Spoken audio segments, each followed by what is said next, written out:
Tout d'abord, l'Évangile commence par poser la question de notre rapport à l'argent. On ne peut pas servir deux maîtres. On ne peut pas servir Dieu et l'argent. En venant, je n'avais pas préparé ça, c'est de mémoire, j'ai lu une affiche sortant du Mans, une affiche pour une publicité pour une banque, je ne nommerai pas laquelle, et c'est marqué la confiance. Et après, c'est le premier capital que l'on voit investir dans la banque. Je ne sais quoi. Je me dis, est-ce que c'est dans la banque que je dois mettre ma confiance? Surtout aujourd'hui.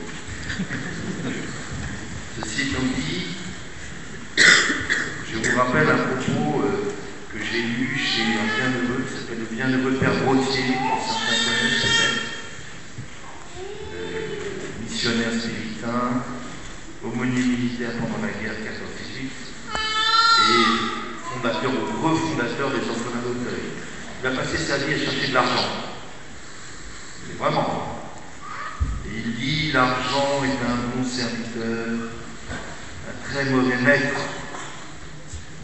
Un très mauvais maître. Ou alors, je vous citerai encore, ça vous paraîtra peut-être simple, mais pour ceux qui connaissent la pastorale des Saints de Provence, vous connaissez ce récit populaire de la naissance de Jésus. Il est dit que M. Roustido, l'homme le plus riche du village, plus il avait de sons, plus son cœur devenait dur. Alors c'est dit de manière simple et pourtant. Le drame de notre époque, de la société occidentale, c'est justement d'avoir pensé que l'argent et tout ce qui va avec était le point d'appui de tout. Et nous sommes dans une impasse. Et cela peut être vrai aussi dans nos vies personnelles, au-delà même de l'argent.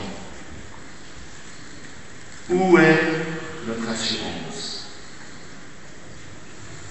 À qui avons-nous confié notre vie? À qui voulons-nous la confier? L'autre aspect que je veux vraiment évoquer, toujours à partir de l'Évangile, si vous avez bien écouté, revient un mot sans cesse dans l'Évangile à plusieurs reprises, c'est la question des soucis. Ne vous faites donc pas tant de soucis. Pourquoi faire tant de soucis? D'ailleurs, qui d'entre vous, à force de soucis, peut prolonger tant soit peu son existence? Pourquoi se faire tant de soucis? Vous savez, il y a un autre passage de l'Écriture entre Marthe et Marie, bien connu ce passage. Marthe s'agite, à juste titre, elle veut bien accueillir le Christ. Marie est choquée et il y a une petite phrase de Jésus. Marthe, Marthe, tu t'inquiètes et tu t'agites pour bien des choses. Et la suite, c'est l'unique nécessaire. Alors on traduit souvent par une seule chose est nécessaire. En réalité, c'est Dieu l'unique est nécessaire. Et la question, c'est de savoir où nous avons mis l'essentiel.